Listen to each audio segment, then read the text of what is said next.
ሰላም ሰላም ቤተሰቦቼ እንዴት ቆያችሁልኝ? እንዴት አደራችሁ? ከኔ ጋር ሁሉ መልካም ነው፣ እግዚአብሔር ይመስገን። ክብር ሰው ለፈጣሪያችን።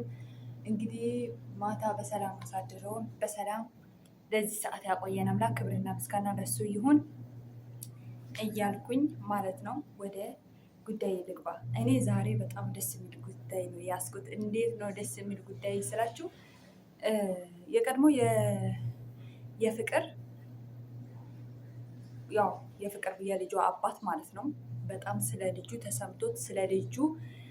ተሰምቶት ሲናገር አይቻለሁ። እሱም ምንድን ነው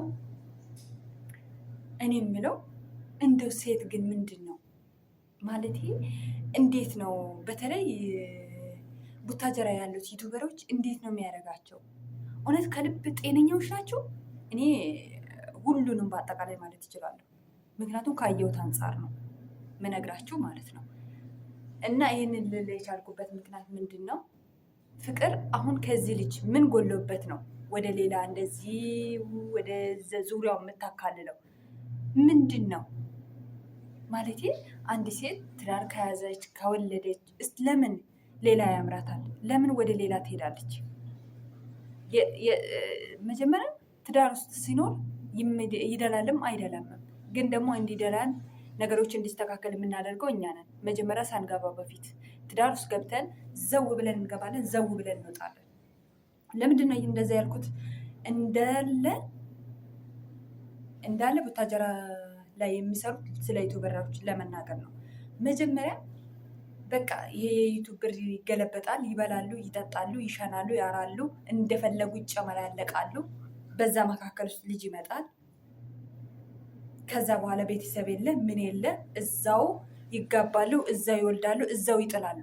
ከዛ እኔ አንተን አልፈልግም ብሎ መጨረሻ ጻ ላይ ሚዲያ ላይ ስሟን ያጠፋታል ወይ ስሙን ታጠፈዋለች። ለምን? እኔ በጣም ነው ያስጠላኝ ይሄ ነገር፣ የነዚህ የቡታጀራ ዩቱበሮች ስራ ማለት ነው። በጣም ነው የሚያስጠላው። በቃ በአጠቃላይ መጀመሪያ ሴት ልጅ ስራ ከተባለ ስራ ነው። ስራ የራሱ ህግና ደንብ አለው አይደለ እንዴ? ዩቱብም እንደዛ ነው። ስራ ላይ ከተገናኘሽ በስራሽ መልክ አከናውነሽ ስራሽን መለየት። ከዛ ውጭ ምንድነው የግዴታ ዩቱብ ካልተሳሳማችሁ፣ የግዴታ አብራችሁ ካላደራችሁ፣ የግዴታ አብራችሁ ካልጠጣችሁ የሚል ህግ አለ ዩቱብ ላይ ወይስ ምንድን ነው? እኔ አልገባኝም ምንም ነገር። በጣም ጥያቄ ስለሆነብኝ ነው። እና ለምንድነው በዚህ መካከል ውስጥ ልጆቻችሁ እየተሰደቡ ስላለ ነው። በዚህ መካከል ውስጥ ራሳቸውን እያዋረዱ ስላለ ነው እንደዛ ብዬ ምነግረው ማለት ነው። በዚህ መካከል ውስጥ ቤተሰብን እያሰደቡ ስላለ ነው። ሊበድላት ይችላል፣ ልትበድለው ትችላለች። ግን መለያየትን ምን አመጣው? ተነጋግሮ መፍታት አይቻልም ወይ? ወይስ ሌላ ወንድ ላይ ስለሄድሽ ሌላ አዲስ ነገር የሚጠብቅሽ መስሎሽ ነው? ወይስ ሌላ ሴት ጋር ስለሄድክ ሌላ አዲስ ነገር የሚጠብቅ መስሎት ነው? ያው ነው እኮ፣ ምንም የተለየ ነገር የለም። የእሷም የእግዚአብሔር ፍጡር ናት፣ ያችም የእግዚአብሔር ፍጡር ናት። የተለየ ነገር ምንም ነገር የለው። አስተሳሰቧ ሊለይ ይችላል።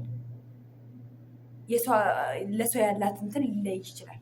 የራሷ አመለካከት ሊለይ ይችላል። ከዛ ውጭ ምንም የተለየ ነገር የለም፣ ወይ ደግሞ የተለየ ነገር የለክም። ያው ነው፣ አንድ ነው፣ ሴትም ሆንክ ወንድም። ታዲያ ይህን የቻልኩበት ምክንያት ምንድን ነው? ይሄ ልጅ አንድ ጊዜ በቃ እንደዚህ ዳጊ እንደዚህ ማነው ስሙ የዚህ የፍቅር የልጁ አባት እንዲህ ነው ተብሎ ስሙ ሲጠፋበት ነበረ። ከዚህ በፊት እንትና ቤትም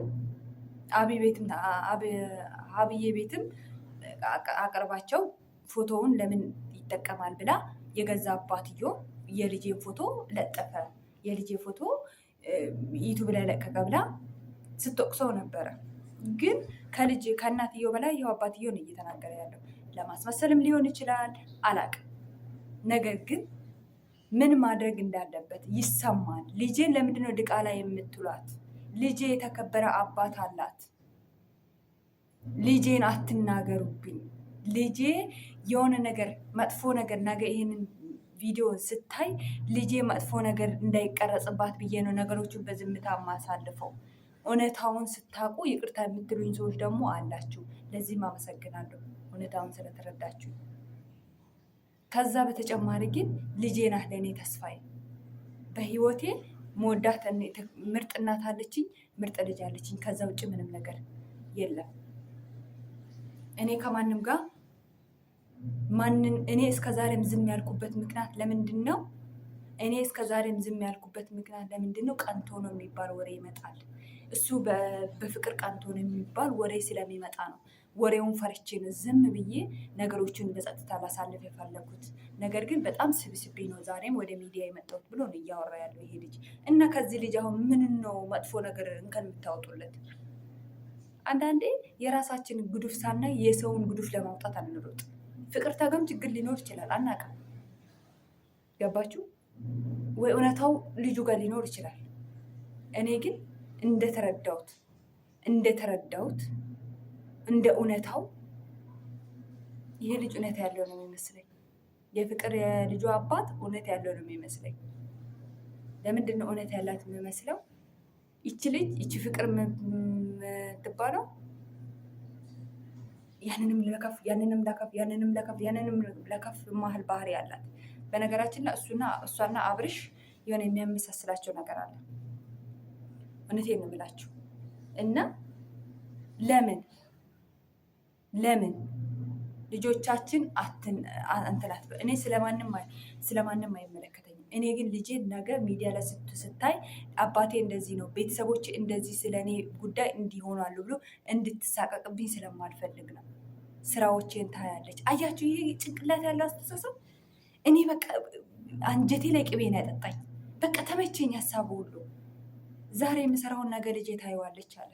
ይሄ እንግዲህ ህፃን ልጅ ነው፣ ትንሽ ልጅ ነው። አስተሳሰቡ ግን ትልቅ ሰው ነው። ዛሬ መጫጫውን አይደለም ማየው አለ። ለልጄ ግን መጥፎ አሻራ ጥዬ መሄድ አልፈልግም አለ። ዝም ብዬ የማሳልፈውም ለዛ ነው። ልጄ አሁን ከኔ ጋር አይደለችም። እንደዛም ሆኜ ግን ነገሮችን ለማጋገል ስላልፈለግኩኝ ነው ዝም የምለው አለ። እውነታው ግን ልጁ ጋር ነው ያለው ይመስለኛል እኔ። ምክንያቱም ከአነጋገሩ የተረዳሁት ዛሬ ማለት ነው። ከአነጋገሩ የተረዳሁት እና እባካችሁን የቡታጀራ ዩቱበሮች አደብ ግዙ።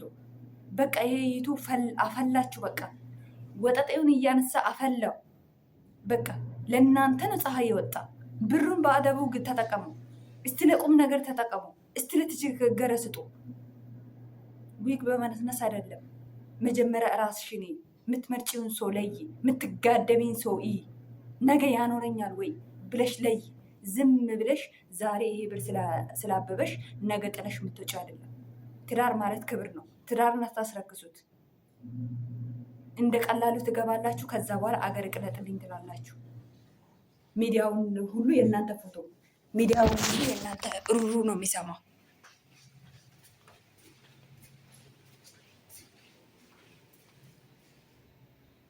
ሚዲያ ሁሉ የእናንተን ሩሩ ነው የሚሰማ። ሚዲያ ሁሉ የእናንተን ለቅሶ ነው የሚሰማ። ለምንድን ነው እኛ የእናንተን ለቅሶ የምንሰማ? እናንተ በየዊስኪው በየቁርጡ ስትጋደሙ እናንተን ስትሉ ታሳልፋላችሁ። እዚህ ሚዲያ ላይ መታችሁ ታለቃቅሱብናላችሁ። እንዴ መጀመሪያ የምትወልጂውን ሰው ለይ። መጀመሪያ ይኸውልሽ የምትወልጂውን ሰው ለይ። ይሄ ሰው ነገ የልጆች አባት ይሆናል ወይ? ይሄ ሰው ነገ ለትዳሬ ይሆናል ወይ? ይሄ ሰው ለቤቴ ራስ ይሆናል ወይ ብለሽ ማሰብ ነው ያለብሽ። ዝም ብለሽ እንደመጣልሽና ውስኪውና ቢራው ፈልቶብሽ እንትን ብለሽ በኋላ ልጅ አምጥተሽ እዚህ ምድር ላይ ልጅ ካመጣሽ በኋላ ልጅሽንም አታሰቃይ፣ ቤተሰብንም አታሰቃይ። አንቺ በገባሽበት ቤተሰብ ይሰቃያል። ይኸው ልጅ እንደ ማንኛውም ልጅ ወልዶ ነው ይኸው እየጣሉት ያሉት። ለልጅ አንድ ቅንጣት የሌላቸው ተራ ዩቱበሮች ራሳቸውን እንደ መልአክ የሚያዩት ቤተሰብ አሰዳቢ፣ ለልጆቻችን ነገ ምንድን ነው ጭንቅላታቸው ላይ የሚቀረጸው ብሎ የማያስታውሉ። ይሄ ልጅ እንኳን ምን ያህል አይምሮን አስቦ ለልጄ ነው የምኖረው ድቃላ እንዳትሉበት። ለምንድን ነው የልጁን ፎቶ ደግሞ የምዘቀዝቁበት? ለምን ትዘቀዝቁበት አላችሁ እናንተ? እውነት ነው ይሰማል። እንደ እናትነት እንደ አባትነት ይሰማል። እንኳን እናት አባት በህይወት ያለ ሰው ህፃን ልጅ ምን አርጉ ብላችሁ ነው የምትዘቀዝቁት እናንተ? ምን ታርጋችሁ? እቺ አንድ ልጅ ህፃን ልጅ ምን ታርጋችሁ? እውነቱ ነው እኮ ልጁ የሚናገረው። ማናገር ከፈለጋችሁ እናትየውን ተናገሩ፣ ማናገር ከፈለጋችሁ አባትየውን ተናገሩ። ልጅቷ ምን ታርግ? ከምንም የሌለችበትን ልጅቷን ትዘቀዝቃላችሁ። ለምን? እሱን ለመንካት ነው። ቀጥታ ሄዱና ንኩት እሱን። ኧረ በመድኃኒዓለም እሷን ለመንካት ነው። ቀጥታ ሄዱና እሷን ንኳት። ለምንድን ነው የልጁን ፎቶ የምዘቀዘቁበት? ተሰማኝና መጣው ወደ ሚዲያ። መናገር አልፈልግም፣ ግን ለልጄ ፎቶ ተዘቅዝቆ ስላየሁት ድቃላ ስትባል ስለሰማው ነው ወደ እናንተ የመጣሁት ብሎ ነው እርር ብሎ ሲናገር ያየሁት። የልጇ አባት ነኝ። አባትነቱን ራሱ በኩራት ነው የሚናገረው። ታዲያ ከዚህ ልጅ ምንም ነው መጥፎ ነገር የታየው? ምንም። ለሰው ልጅ እኮ ፍጹም አይደለም፣ ይሳሳታል። ግን ከስህተቱ ተምሮ ተመልሷል። ያን ነው ማየት ያለባችሁ እንጂ አንድ ጊዜ ስለሰታ ያ ስህተቱ ላይ አትቀስሩበት። የሰው ልጅ ያጠፋል፣ ፍጹም አይደለም። ነገር ግን የምታደርጉትን እወቁ። በተለይ ዩቱበሮች በጣም ነው የምታናድዱ።